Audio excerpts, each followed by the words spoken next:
नमस्कार मित्रांनो, ध्येय यूपीएससी एमपीएससी या यूट्यूब चॅनलवर मी आतिश शिंगे तुमचं पुन्हा एकदा सहर्ष. आताच्या लेक्चरमध्ये आपण जी यूपीएससी एमपीएससी एक्झाम आहेत किंवा जी यूपीएससी एक्झाम आहे त्यासाठी कोणती साहित्य किंवा पुस्तकं कोणती वापरली पाहिजे. ठीक आहे, प्रत्येक स्टुडंटची एक शंका, प्रत्येक स्टुडंटचा हा एक प्रश्न असतो की सर मला यूपीएससी करायचे कोणती पुस्तक वापरू. आणि विशेष करून जर मराठी माध्यमातून जर यूपीएससी करायची असेल किंवा जर महाराष्ट्रातून मराठी माणसानं जर यूपीएससीला सुरुवात केली तर त्यामध्ये मोठे प्रश्न येतात की भाषाविषयी. अशा कोणत्या भाषेमध्ये साहित्य अवेलेबल आहे, मराठीमध्ये कोणतं साहित्य अवेलेबल आहे, इंग्लिशमधून कोणतं आहे, हिंदीमधून कोणतं आहे, अशा असंख्य प्रश्न असतात. तर आताच्या लेक्चरमध्ये आपण हे जे मेन विद्यार्थ्यांच्या अनेक प्रश्नापैकी एक महत्त्वाचा प्रश्न तो म्हणजे की कोणती पुस्तकं आणि कोणतं साहित्य वापरू. तर आताच्या लेक्चरमध्ये आपण तोच थोडं प्रयत्न करणार आहे की कोणती पुस्तकं यूपीएससीच्या एक्झामसाठी तुम्हाला रेफरन्स करायचे. सुरुवातीला मी सर्वांना एक सल्ला देईन की यूपीएससी सारख्या एक्झाममध्ये भरपूर साहित्य वाचायचं आणि भरपूर पुस्तकांचं वाचन करायचं नाही. तर यूपीएससीच्या एक्झाममध्ये तुम्हाला थोडीच पुस्तकं वाचायचे आहेत, थोडीच साहित्य वाचायचे, पण ते तुम्हाला परफेक्शन करायचं आहे. नियरली किती पुस्तक वाचायचं. जर तुम्ही आतापर्यंत जर युट्यूबला सर्च केला असेल, वेगवेगळ्या माध्यम सर्च केला असेल, तुम्हाला जर वेगळे प्रत्येक स्टुडंट सांगतात की यूपीएससी सारख्या एक्झामसाठी तुम्हाला नियरली 30 ते 40 पुस्तकं किंवा 33-34 पुस्तकं मेजर पुस्तकांची लिस्ट देतात. एवढी पुस्तकं तुम्हाला वाचन करावी लागतात तेव्हा तुम्ही यूपीएससी क्वालिफाय व्हायला लागतं. एका विषयाला तुम्हाला 2-3 सब्जेक्ट 2-3 लेखकांचं पुस्तक वाचावे लागतात असं सांगितलं जातं. पण प्रत्यक्षात यूपीएससीचा अभ्यास करत असताना एखाद्या विषयाला 1 किंवा जास्तीत 2 पुस्तकं रेफरन्स करावी लागतात. तेवढं जरी तुम्ही केला तर तुम्हाला यूपीएससी सारख्या एक्झाम जरी एका वाक्यात सांगायचं म्हटलं तर तुम्हाला कमी करायचं असतं पण ते जास्त समजून घेऊन करायचं असतं. ही एक्झाम आहे ती तुमच्या विश्लेषण करण्याच्या एक्झामवर आहे की तुम्हाला हा ज्या डाटामध्ये तुम्ही विश्लेषण कसं करू शकता, कमीत कमी वाचनामध्ये जास्तीत जास्त कसं समजून घेऊ शकता, ही एक्झाम चेकआउट करते. त्यामुळे तुम्हाला ह्या परीक्षेला कमीत कमी वाचन करावं लागतं, कमीत कमी पुस्तक वाचन करावं लागतं. तेवढं जरी तुम्ही वाचन केला तर तुम्हाला परीक्षेचे क्वेश्चन सॉल्व्ह होऊ शकतात. ठीक आहे, आणि तुमचा संबंध आहे तुम्हाला फक्त काय करायचं आहे, परीक्षा सॉल्व्ह व्हायचं आहे, अभ्यास भरपूर करायचा. ते परीक्षेचे जे क्वेश्चन आहेत, परीक्षेचे क्वेश्चन समजावून घेऊन ते परीक्षेचे क्वेश्चन फक्त सॉल्व्ह कसं करता येईल आणि त्यासाठी मला किती अभ्यास करता आला पाहिजे इकडे तुमचं लक्ष पाहिजे की किती पुस्तक वाचले पाहिजे. त्यापेक्षा जो परीक्षेचा क्वेश्चन आहे तो परीक्षेचा क्वेश्चन माझ्या अभ्यासावर मला सुटतो का. जर परीक्षेचा क्वेश्चन तुमच्या अभ्यासातून तुम्हाला सुटत असेल तर तुमच्यासाठी तेवढं पुरेसं आहे, त्याच्यापेक्षा जास्त गोष्टी तुम्हाला करण्याची आवश्यकता नसते. ठीक आहे, चला आपण चालू करूया आजच्या लेक्चरला. ठीक आहे, आजच्या लेक्चरमध्ये सुरुवातीला मी सांगेन यूपीएससीच्या बघा आजच्या लेक्चरचं टायटल काय आहे तर यूपीएससी साठी मराठी रेफरन्स. यूपीएससी मधून मराठी रेफरन्स कोणते आहेत, यूपीएससी साठी कोणकोणती तुम्हाला पुस्तकं कोणकोणती बुक्स वापरायचे, म्हणजे यूपीएससी साठी कोणकोणती बुक्स तुम्हाला वाचन करायचे, कोणकोणती पुस्तकांचं तुम्हाला वाचन करायचं आहे ते आताच्या लेक्चरमध्ये आपल्याला अनालिसिस करायचं. किंवा यूपीएससी साठी कोणकोणती पुस्तकं लिस्ट तुम्हाला करायची, पुस्तकांची बुक लिस्ट मी तुम्हाला देणार आहे. ठीक आहे, सुरुवातीला यूपीएससी साठी पहिली गोष्ट तुम्हाला बेसिक 2 गोष्टी किंवा बेसिक 3 गोष्टी तुमच्यापाशी त्या पीडीएफ स्वरूपामध्ये किंवा त्याचं तुम्ही हार्ड कॉपीच्या स्वरूपात तुमच्याजवळ पाहिजेत. त्या 3 गोष्टी एकदम बेसिक की पुस्तकाच्या आधी तुमच्यापाशी या 3 गोष्टी पाहिजेत. कोणत्या 3 गोष्टी पाहिजेत तर पहिली गोष्ट तुम्हाला तुमच्यासाठी की जी एनसीईआरटी आहे, सर्व एनसीईआरटी तुमच्यापाशी पाहिजे. यूपीएससीचं प्रिपरेशन करत असाल तर एनसीईआरटी हे जी पुस्तकं आहेत ही पुस्तकं तुमच्या जवळ पाहिजेत. नियरली किती एनसीईआरटी आहेत तर माझ्या माहितीनुसार नियरली एनसीईआरटी आहेत 33-32 आहेत. पण तुमच्या परीक्षेसाठी तुमच्यासाठी नियरली 27 एनसीईआरटी पुढच्या एखाद्या लेक्चरमध्ये किंवा मी तुम्हाला वेबसाईटवर जे प्रमुख एनसीईआरटी तुम्हाला वाचन करायचे आहेत ते एनसीईआरटीची लिस्ट तुम्हाला देईल. यूपीएससीच्या एक्झामसाठी तुम्हाला किती नियरली 27 एनसीईआरटीचं वाचन करावं लागतं. ह्या 27 एनसीईआरटी तुमच्यापाशी पाहिजे. ह्या एनसीईआरटी एकदम बेसिक आहेत, याच्याशिवाय तुम्ही यूपीएससी क्वालिफाय होऊ शकत नाही, यूपीएससी मेन्स आन्सर रायटिंग करू शकत नाही, कारण ही एकदम बेसिक आहे, याशिवाय तुम्ही पुढे जाऊ शकत नाही. ठीक आहे, दुसरी गोष्ट काय पाहिजे एनसीईआरटीचं सगळ्यात महत्वाचं आहे की ज्या मागील 5 वर्षाच्या क्वेश्चन पेपर आहेत की मागील 5 वर्षाच्या प्रश्नपत्रिका किती तर मागील 5 वर्षाच्या प्रीच्या मेन्सच्या तुमच्या क्वेश्चन पेपर ह्या तुमच्या जवळ हार्ड कॉपी स्वरूपात पाहिजे. तर त्याशिवाय तुम्हाला समजणार की तुम्हाला लाईट हाऊस की तुम्हाला मार्ग दाखवण्याचं काम, तुम्हाला नोट्स काढण्याचं काम, तुम्हाला प्रिपरेशन करण्याचं काम कशातून समजणार आहे तर तुमच्या ह्या प्रश्नपत्रिकेतून समजणार आहे. त्यामुळे तुम्ही अभ्यासाला सुरुवात करण्याच्या आधी की प्रश्नपत्रिकेचा संच, प्रीचा एक संच आणि मेन्सचा संच किमान मागील 5 वर्षाचा हा तुमच्या टेबलावर कायमस्वरूपी पाहिजे. त्याशिवाय तुम्हाला मग तुम्ही अभ्यासामध्ये भर पडू शकता, कुठेही जाऊ शकता. हा जर संच तुमच्यापेक्षा असेल तर तुम्हाला ती गाईडलाईन करतात की नेमकं तुम्हाला अभ्यास कसा करायचा, कशा पद्धतीने करायचा. आणि तुम्हाला सारखं सारखं जेव्हा तुम्हाला अभ्यासामध्ये कंटाळा होईल, आळस होईल, आपण काय तर करालोय, दृष्टी वेगळ्या पद्धतीने करालोय, तर तुम्ही प्रश्नपत्रिका तुम्हाला लाईट हाऊस करता की नाही तुमचं बरोबर आहे की चुकीचं आहे हे दाखवण्याचा मार्ग या प्रश्नपत्रिका करतात. त्यामुळे तुम्हाला 5 वर्षाच्या प्रश्नपत्रिकेचा संच हा तुमच्याजवळ कायमस्वरूपी पाहिजे. आणि तिसरी गोष्ट काय लागत असेल की जो अभ्यासक्रम असतो, ठीक आहे, अभ्यासक्रम की युपीएससीचा प्रीचा, मेन्सचा आणि जो अभ्यासक्रम आहे त्या अभ्यासक्रम किंवा जो सिलेबस आहे तो सिलेबस तो तुमच्या पीडीएफ तुमच्या कायमस्वरूपी टेबलावर पाहिजे की सिलेबसचं चांगल्या प्रकारे विश्लेषण केलेलं की GS1चा सिलेबस काय, GS2चा काय, युपीएससी प्रीचा काय, मेन्सचा काय, मुलाखतीमध्ये क्वेश्चन कसे येतात, परीक्षेचा फॉर्मॅट कसा आहे, जीएस म्हणजे काय, अशा ज्या लहान लहान गोष्टी असतात अशा सगळ्या स्वरूपात आणि युपीएससीनं आपल्या युपीएससीच्या वेबसाईटवर पूर्ण सगळा सिलेबस विश्लेषण मध्ये सांगितलेला आहे. आणि आतापर्यंत युपीएससी कधीही आपल्या अभ्यासक्रमाच्या बाहेरचा क्वेश्चन विचारत नाही. समाजामध्ये तुम्हाला प्रत्येक विद्यार्थी सांगतो की युपीएससी काय पण विचारतो, एमपीएससी काय पण विचारतो, प्रत्यक्षात तसं काही पण विचारलं जात नाही. प्रत्येक गोष्ट विचारण्यापाठीमागे हेतू असतो, उद्देश असतो आणि तो त्याच्या सिलेबस मधलाच असतो. त्याला जर काही पण विचारायचं असेल तर सिलेबस का दिले असते, युपीएससीने सिलेबस दिले याचा अर्थ पाठीमागे एकमेव उद्देश आहे की त्यांना त्यांच्या सिलेबस मधूनच क्वेश्चन विचारायचा आहे. त्यामुळे 3 बेसिक गोष्टी तुमच्याजवळ युपीएससीचा अभ्यास सुरू करण्याच्या ह्या 3 गोष्टी तुमच्याजवळ पाहिजेत. त्यानंतर पुन्हा या 3 गोष्टींनंतर पुढे हे झालं 3 सगळ्यात गोष्टी. आणि त्यानंतर मग पुस्तकांची लिस्ट पाहिली तर पुस्तकामध्ये काय काय पाहिलं पाहिजे. सुरुवातीला आपण घेऊ एक एक सब्जेक्ट वाईज घेऊ, प्रत्येक सब्जेक्टला कोणतं पुस्तक यूज करायचं. सुरुवातीला आपण घेऊ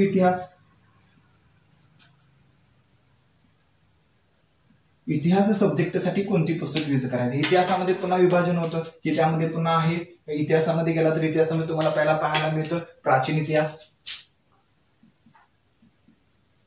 ठीक आहे, प्राचीन इतिहास. त्यानंतर पुढे येतो मध्ययुगीन इतिहास, त्यानंतर येतो आधुनिक इतिहास, त्यानंतर येतो जगाचा इतिहास, त्यानंतर तो पुन्हा स्वातंत्र्यानंतरचा इतिहास, स्वातंत्र्यानंतर, ठीक आहे. असं इतिहासामध्ये 5 भाग आहेत.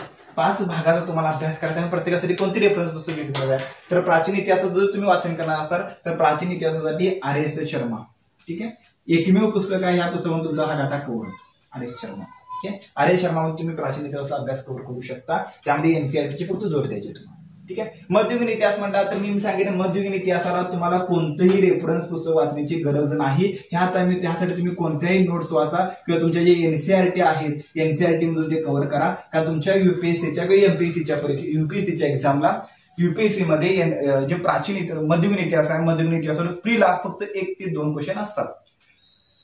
मेन्सला गेला, मेन्सला कला आणि संस्कृतीवर क्वेश्चन असतात, मध्ययुगीन इतिहासावर नाहीत. त्यामुळे त्याला वेगळं पुस्तक वापरून ते प्रपरीक्षा करण्याची गरज नाही. त्याचं फक्त बेसिक स्ट्रक्चर माहित असून तेवढं तुमच्या परीक्षेसाठी पुरेसं आहे. ते तुमच्या एनसीईआरटी मधून कव्हर होतं किंवा एखाद्या क्लासच्या कुठल्या तरी नोट्स वापरा, त्यातून तुम्ही तो डाटा तयार करा. फक्त मुघलशाही म्हणजे काय, सल्तनत म्हणजे काय तेवढं जरी समजलं तुम्हाला परीक्षा क्वेश्चन सॉल्व्ह होऊ शकतो, ठीक आहे. पण कला आणि संस्कृतीसाठी वेगळं पुस्तक यूज करावं लागेल. आधुनिक भारताचा विचार केला तर आधुनिक भारताच्या इतिहासामध्ये मात्र तुम्हाला चांगली पुस्तकं यूज करावी लागतील. कोणती करू शकता तर बिपिन चंद्रांचा आहे, तर आपण बिपिन चंद्र पण म्हणतो की स्पेक्ट्रम आहे, ठीक आहे, स्पेक्ट्रम किंवा बिपिन चंद्र,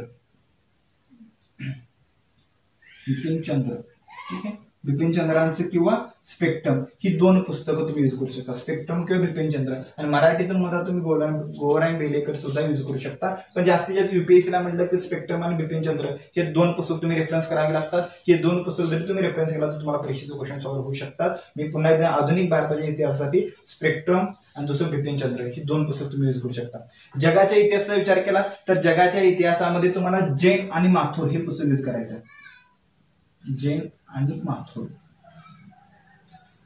हे पुस्तक जगाच्या इतिहासासाठी जैन आणि माथुर हे पुस्तक जरी रेफरन्स केला तरी तुम्हाला चालेल. ह्यातून तुमचे परीक्षेचे क्वेश्चन सॉल्व्ह होऊ शकतात. स्वातंत्र्यानंतर भारत म्हणला की स्वातंत्र्याच्या भारतानंतर तुम्ही बिपिन चंद्रांचं जे पुस्तक आहे, बिपिन चंद्र यांचं जे पुस्तक आहे आफ्टर इंडिपेंडन्स हे पुस्तक जरी यूज केला तरी चालतं. तुम्हाला इतिहास सब्जेक्टला तेवढे जास्त पुस्तक यूज करावे लागतात कारण ह्या सब्जेक्टची व्याप्ती जास्त आहे. पण ह्या सब्जेक्ट फक्त इतिहासापुरतं समजू नका. इतिहासामध्ये राज्यशास्त्र, अर्थशास्त्र, बाकीच्या सगळ्या गोष्टी आपोआप कव्हर होतात. त्यामुळे ह्यामध्ये तुम्हाला वेगवेगळी 5 पुस्तकं रेफरन्स करावी लागतील. प्राचीनला वेगळं, मध्ययुगीनला वेगळं, आधुनिकला वेगळं, जगाला आणि स्वातंत्र्यानंतर भारतासाठी वेगळं, अशी जर तुम्ही 4 पुस्तकं यूज केला तर एनसीईआरटीची जोड दिला तर तुमचा इतिहास सब्जेक्ट युपीएससी साठी कव्हर होऊ शकतो, प्री साठी सुद्धा आणि मेन्स साठी सुद्धा. त्यानंतर पुढचा इतिहास सब्जेक्ट मध्ये तुम्हाला पुढच्या विषयाला कोणती रेफरन्स पुस्तक वाचून, ठीक आहे.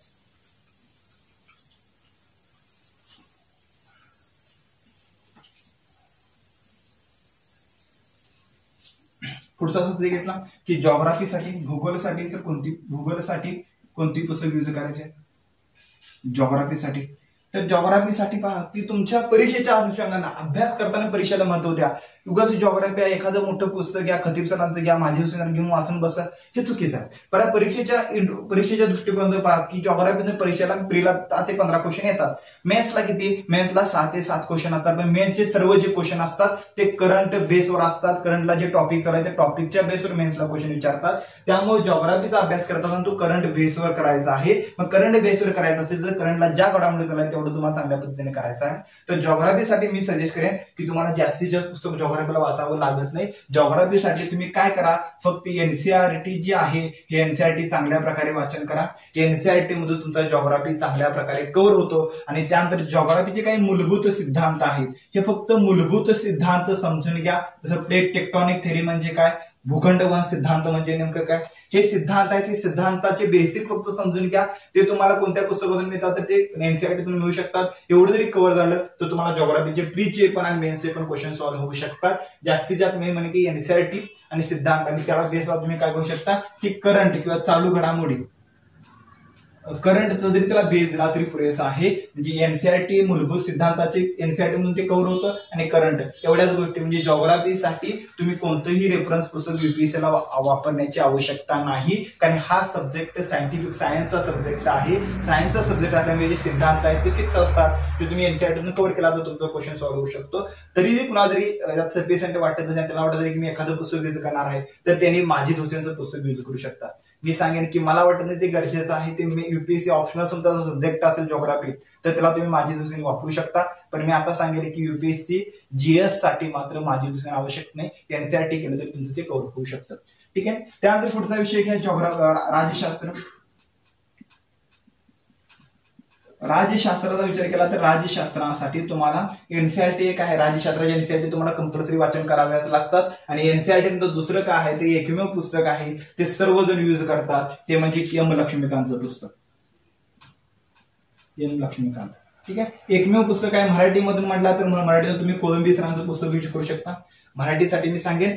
पण राज्यशास्त्राला एम लक्ष्मीकांत एवढं केलं तरी सफिशियंट आहे. आणि त्याला जोडू शकतो तुम्ही कोलंबी सरांचं पुस्तक मराठीसाठी. एवढं जरी केला राज्यशास्त्राला एवढं पुरेसं आहे. हे भारतीय राज्यघटनेचं आहे, राजनीतीवर राज्यशास्त्रावर नाही. फक्त राजघटना तुमच्या परीक्षेला फक्त राजघटना आहे. राजनीतीसाठी कोणतेही पुस्तक अवेलेबल नाही. राजनीती हे तुम्हाला न्यूजपेपर मधून समजते, त्यासाठी न्यूजपेपर तुम्हाला डेली वाचन करावं लागतं. म्हणजे राज्यशास्त्रासाठी फक्त एम लक्ष्मीकांत किंवा जास्तीत जास्त तुम्ही कोलंबी सरांचं पुस्तक यूज करून तुम्ही क्वेश्चन सॉल्व्ह करू शकता.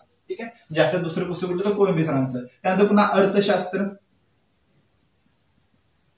म्हणजे तुम्ही रंजन कोलंबी सरांचं पुस्तक यूज करू शकता किंवा भगीरथी प्रकाशनाचं यूज करू शकता. राज्यशास्त्र अर्थशास्त्राचा विचार केला तर अर्थशास्त्रासाठी मी सांगेन की युपीसाठी रमेश सिंह जे पुस्तक आहे, रमेश सिंहाचं पुस्तक तुम्ही यूज करू शकता अर्थशास्त्रासाठी.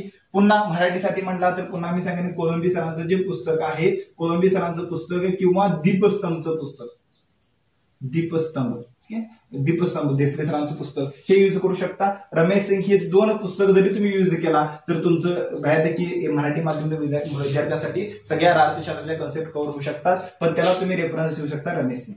ठीक आहे. ठीक आहे. मराठी बघा हे अर्थशास्त्रासाठी रमेश सिंह कोलंबी सरांनी दीपस्तंभचं पुस्तक यूज करू शकता. त्यानंतर पुढे गेला म्हणजे विज्ञानासाठी विचार केला तर युपीएससी साठी विज्ञानासाठी काय आवश्यक नाही. विज्ञानासाठी तुम्ही काय तर करंट मॅगझिन मधून यूज करू शकता. करंट केला त्यानंतर लुसेंट प्रकाशनचं पुस्तक वाचलं जातं. करंटला फक्त तुम्ही मराठीसाठी कोलते सरांचं पुस्तक यूज करा. कोलते सरांचं रेफरन्स जर दिला की कोलते सरांचं सामान्य विज्ञान म्हणजे पुस्तक आहे हे मराठी विद्यार्थ्यांनी करा. कोलते सरांचं पुस्तक वाचा. कोलते सरांच्या पुस्तकामध्ये बेसिक कन्सेप्ट कव्हर होतील आणि बेसिक कन्सेप्ट जर तुमच्या कव्हर झाल्या तर तुम्ही काय करू शकता करंट मधून त्या गोष्टी तुमच्या कम्प्लीट करू शकता. ठीक आहे. म्हणजे विज्ञानासाठी जो मला वेगळं रेफरन्स पुस्तक वाचावं लागत नाही, करंट बेसवरती केलं तरी चालतं. त्यानंतर पुढचा आहे भारतीय समाज. भारतीय, बघा तुमच्या परीक्षेला भारतीय समाज आहे, समाजशास्त्र नाही, याचा अर्थ भारतीय समाजासाठी तुम्हाला काय करायचं आहे, फक्त एनसीईआरटीचं वाचन करायचं आहे.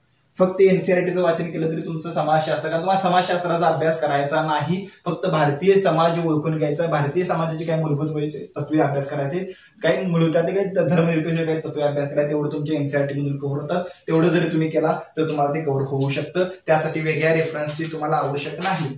पुन्हा आंतरराष्ट्रीय संबंध, त्यांना आपण आयआर म्हणतो. आयआर साठी कोणती पुस्तक यूज करू, तर माझा सर्वांना सल्ला आहे की आयआर साठी सुद्धा कोणतेही रेफरन्स पुस्तक वाचण्याची आवश्यकता नाही. हा टॉपिक तुमचा करंट मधून कव्हर होऊ शकतो. जेव्हा तुम्ही जैन आणि माथुर हे जगाच्या इतिहासाचं पुस्तक कव्हर करा, त्यासाठी तुम्हाला जो आयआरचा जो बेसिक स्ट्रक्चर आहे ते बेसिक स्ट्रक्चर तुम्हाला त्या पुस्तकातून कव्हर होतं आणि त्यातून तुम्ही करंट अफेअर्स मधून हा आयआर टॉपिक कव्हर करू शकता. त्यासाठी सुद्धा काय आवश्यक नाही, एनसीईआरटीचं वाचन असेल त्याचा पण थोडाफार बेस तयार झाला असतो. आयआर साठी सुद्धा कोणतेही पुस्तक वापर करायचं नाही, फक्त तुमचा जर करंट टॉपिक मधून करंट जे चालू घडामोडीचे जे पॉईंट आहेत करंट मधून तुम्ही हा पॉईंट सुद्धा आयआर सुद्धा कव्हर करू शकता. ठीक आहे. त्यानंतर पर्यावरणसाठी तुम्ही पर्यावरणाला काय करू शकता, पर्यावरण हा टॉपिक सुद्धा तुमचा करंट मधून कव्हर होतो. त्यासाठी तुम्ही मराठी रेफरन्ससाठी युनिक पब्लिकेशनचं एखादं पुस्तक यूज करू शकता. दृष्टी आयएसचं आहे, दृष्टी आयएसचं यूज करू शकता, किंवा युनिक पब्लिक कोणत्या अकॅडमीचं एखादं पुस्तक यूज करू शकता. पुस्तकं जरी नाही केलं तरी तुम्ही त्याचं करंट अफेअर्स मधून करू शकता, कारण पर्यावरण हा सब्जेक्ट एव्हरग्रीन आहे. एव्हरग्रीन याचा अर्थ काय होतो, हा सब्जेक्ट तुमच्या पुस्तकापेक्षा ह्या सगळ्या सब्जेक्टमध्ये हा विषय कव्हर होतो. ज्योग्राफीमध्ये संसाधन म्हणजे काय, संसाधन वितरण हे पर्यावरणाचा पार्ट आहे, तो ज्योग्राफी मधून कव्हर होतो. पर्यावरण कायदे आहे ते राज्यशास्त्रामधून कव्हर होतात. संपत्तीचं वितरण संसाधन अर्थशास्त्रामधून कव्हर होतात. ठीक आहे. म्हणजे पर्यावरण जर ऱ्हास कसं व्हायला ते अर्थशास्त्राचे जीडीपीचं कन्सेप्ट म्हणून तुम्हाला बऱ्यापैकी समजत असतात. म्हणजे पर्यावरण हा सब्जेक्ट एव्हरग्रीन आहे, तो इतर विषयामधून सुद्धा कव्हर होत असतो. ठीक आहे. पण तुमची तशी दृष्टी पाहिजे. दुसरी गोष्ट म्हणजे पर्यावरणाला तुम्ही एखादं पुस्तक यूज करू शकता, किंवा त्या करंट बेसवर तुम्ही पर्यावरण सुद्धा कव्हर करू शकता. ठीक आहे. त्यानंतर आपत्ती व्यवस्था, सुरक्षा, ह्या टॉपिकसाठी कोणतेही पुस्तक वाचण्याची गरज नाही. कोणत्याही क्लासच्या तुम्ही नोट्स घ्या, त्या नोट्सच्या रेफरन्स मधून तुम्ही आपत्ती व्यवस्थापन, सुरक्षा हे टॉपिक तुम्ही कव्हर करू शकता. निबंधासाठी सुद्धा कोणतेही पुस्तक वाचण्याची गरज नाही. निबंध म्हणजे नेमकं स्ट्रक्चर काय ते एकदा समजून घ्या, आणि निबंध तुमच्या अभ्यासातून तुम्हाला मांडावा लागतो. तरी तुम्ही तुमची इच्छा असेल तर निबंधासाठी एखादं पुस्तक यूज करू शकता. पण मला वाटत नाही निबंध, आपत्ती व्यवस्थापन, सुरक्षा, पर्यावरण ह्या टॉपिकसाठी तुम्हाला वेगळं पुस्तक वाचावं लागणार आहे. ह्या टॉपिकसाठी तुम्ही एखाद्या क्लासच्या नोट्सच्या बेसवर तुम्ही अभ्यास करू शकता.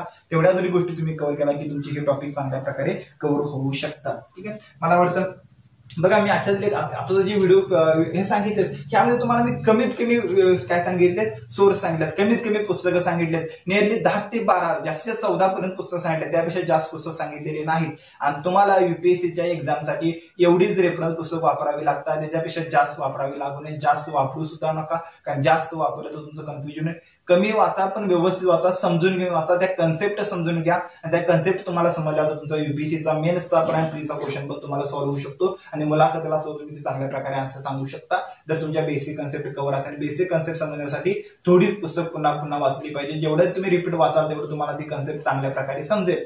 ठीक आहे. मला वाटतं थांबूया. Okay, thank you.